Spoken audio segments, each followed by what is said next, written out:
अस्सलाम वालेकुम नाज़रीन। जैसा कि आपके इल्म में है कि आज चौधरी परवेज़ इलाही ने ये एक्सेप्ट किया है कि वो पंजाब की वज़ारत आला का उम्मीदवार हैं। वो ये चाहते हैं कि अपोजिशन या गवर्नमेंट उन्हें पंजाब का वज़ीर आला बनाए। इसके अलावा वो ये भी चाहते हैं कि जो जब उन्हें वज़ारत आला पंजाब की मिले तो उनको बाकी जो 1.5 साल की टर्म है वो पूरी करनी दी जाए।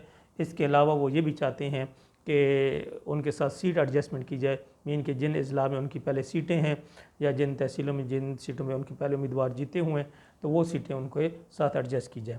तो इसी हवाले से मैं आज बात करना चाहता हूँ। जैसे कि मैं आपके इल्म में है कि मैं NA-65 तलागंग से हूँ और मैं चौधरी परवेज़ इलाही के ख़िलाफ़ इलेक्शन कॉन्टेस्ट कर चुका हूँ 2013 में भी और 2018 में भी। और फिर 2018 में मैंने चौधरी सालिक जो कि चौधरी शुजात के बेटे हैं उनके ख़िलाफ़ भी इलेक्शन कॉन्टेस्ट किया। तो अब जिस चीज़ पे मैं अब तबसरा करना चाह रहा हूँ वो इस सूरत हाल पे करना चाह रहा हूँ कि जैसे कि पिछले इलेक्शन में काफ लीग ने तलागंग NA-65 में जो है PTI के साथ अलाइंस किया था और इस तरह उन्हें वहाँ से एक PP-24 की सीट और NA-65 की सीट मिल गई थी। PP-24 पे हमारे यासिर कामयाब हुए थे जो अभी सूबाई वज़ीर हैं।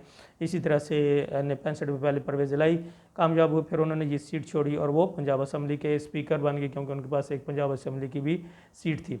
फिर इस सीट पे दोबारा चौधरी शुजात का जो बेटे चौधरी सालिक आए और वो सीट उन्होंने जीती क्योंकि उस वक्त जो चौधरी थे उन्होंने जो नून लीग का कैंडिडेट था उसको ख़रीद लिया था और उसके साथ सौदेबाजी हो गई थी फैज़ अमन के साथ। लेकिन मुझे और जो मेजर याकूब थे, याकूब सैफ़ी इसके TLP के, उनको ये नहीं ख़रीद सके थे। हमारे साथ भी इन्होंने बहुत सारी कोशिश की, एफ़र्ट की थी, लेकिन वो इन एफ़र्ट्स में कामयाब नहीं हो सके थे। और हमने ये यही कहा था कि आप इलेक्शन लड़ें क्योंकि आपके पास वसाइल हैं, हुकूमत में सब कुछ है, आप इलेक्शन जीत जाएंगे, लेकिन इलेक्शन लड़ के जाएँ।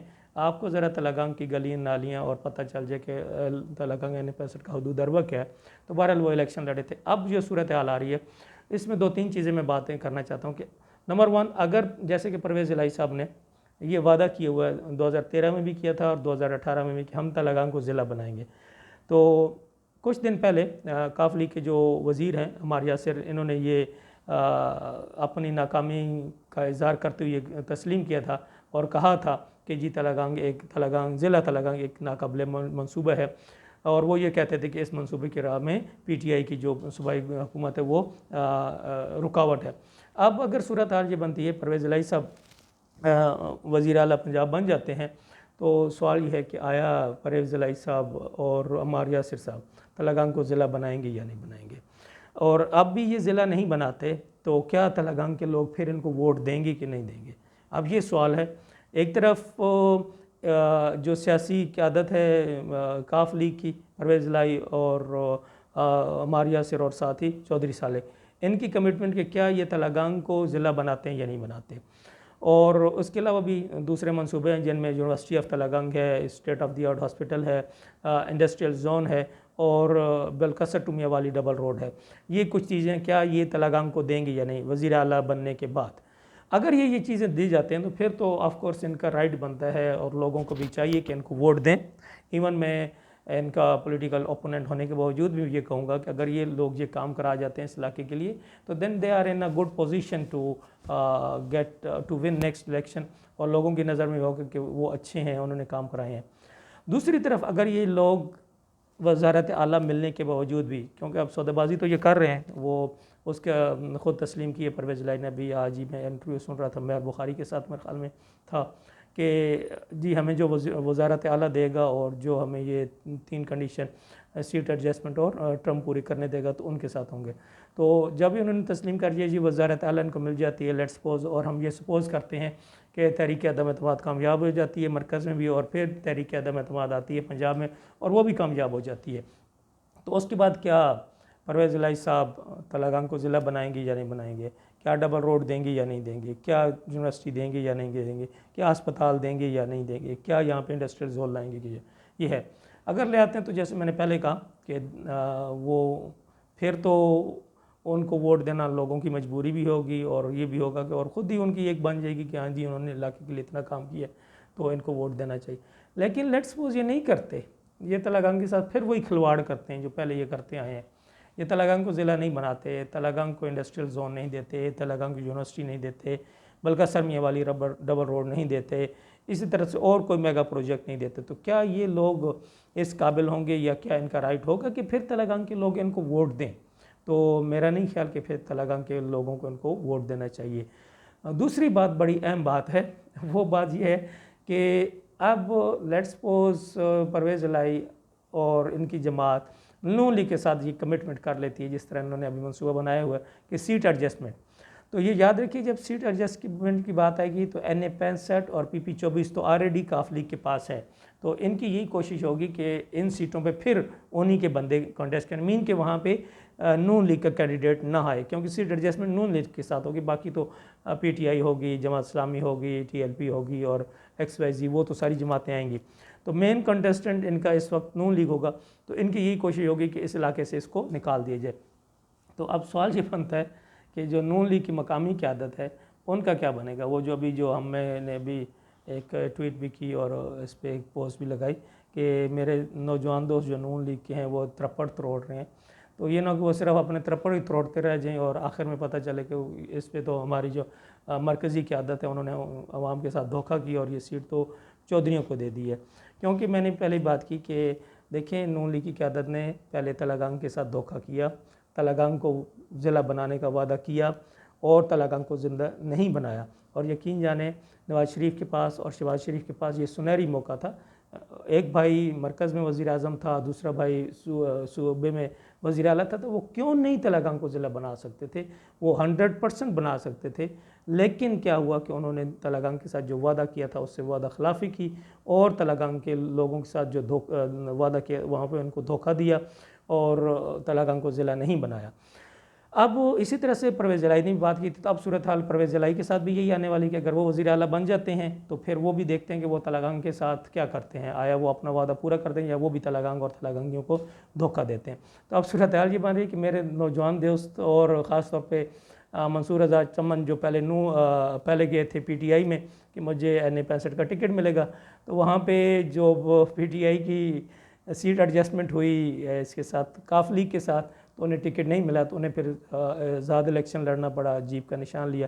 तो मुझे ख़तरा है इस वक्त फिर कि ये ना मंसूर रज़ा चमन साहब को फिर जो है ना जीप के निशान पे आज़ाद इलेक्शन लड़ना पड़े और इसी तरह से या फिर उन्हें फिर PTI की तरफ भागना पड़े। तो अब अल्लाह बेहतर जानता होगा क्या।